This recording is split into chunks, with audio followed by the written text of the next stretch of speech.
After 4 years, my dad returned from his first space mission. But nothing was the same. When I was a kid, my dad had one dream: to go to space. He'd talk about it constantly. He would paint these vivid pictures of orbiting Earth, looking down on the planet from above, surrounded by endless blackness. With stars so close it felt like you could touch them. It was more than a dream to him. It was an obsession. I still remember the day NASA called him. I was 7. One moment, he was scolding me for spilling juice on the kitchen floor. The next, he was laughing, smiling so wide I thought his face might split in two. I didn't recognize him in that moment. Gone was the stern dad who enforced curfews and made sure I did my homework. Instead, there was this kid, giddy, overjoyed. It was the happiest I'd ever seen him. That day stayed with me, burned into my memory like a snapshot. From then on, everything in our lives revolved around NASA. My dad worked harder than I thought possible, climbing the ranks from assistant engineer to a core team member. Every promotion brought him closer to his ultimate goal, a real space mission. By the time I was 15, Dad was in training. And let me tell you, he was driven. Exhausted, yes, but determined. He'd come home drenched in sweat, barely able to keep his eyes open, but he always had this smile on his face. That smile, it inspired me, even though I pretended it didn't. Teenage me was all about the eye rolls and sarcastic comments. But deep down, I was proud. 3 years later, his dream finally came true.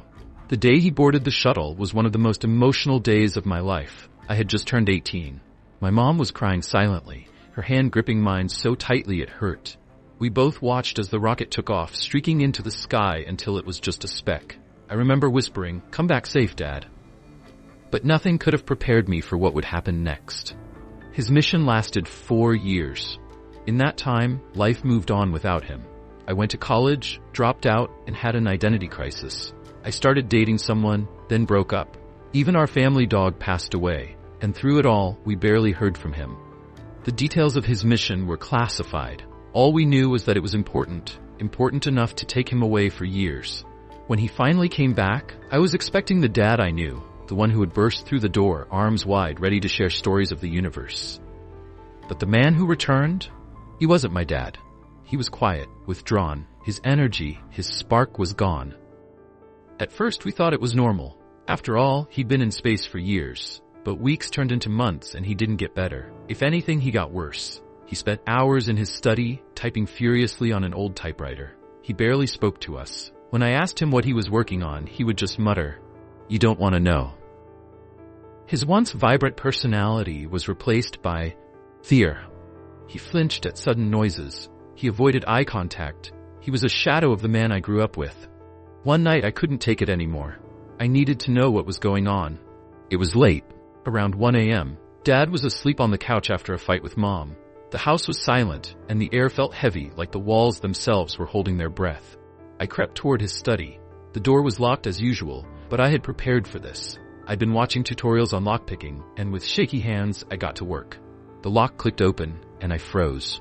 My heart was pounding so loudly, I was sure it would wake the whole house. I opened the door slowly, careful not to make a sound. What I saw inside made my blood run cold. The desk was a mess.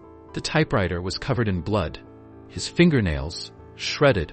Papers were scattered everywhere, filled with endless streams of numbers. Ones, zeros, random sequences that seemed to have no pattern. It didn't make sense, but it felt wrong.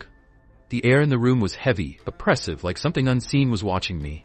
And then, the light switched on. Dad was standing in the doorway. His face was ashen, his eyes wide with terror. "How much did you see?" he whispered, his voice trembling. I stammered, "Just a little." He stepped closer, his expression crumbling into something I can only describe as despair. "You weren't supposed to see this," he said, his voice breaking. "I was trying to protect you." The days that followed are a blur. I remember nightmares, shapes that didn't make sense, colors that didn't exist, and a sound, low, droning, unending, that seemed to come from everywhere and nowhere. When I woke up, I wasn't at home. The windows were covered in some shimmering metallic material. My body wasn't mine anymore. My skin was wrinkled, yellowed, fragile. My nails were cracked and bloody, and when I tried to speak, the sound that came out wasn't human. I collapsed, the world spinning around me. When I woke up again, I was in a tent. Scientists in hazmat suits surrounded me, poking and prodding, their faces hidden behind masks. They won't tell me what's happening to me.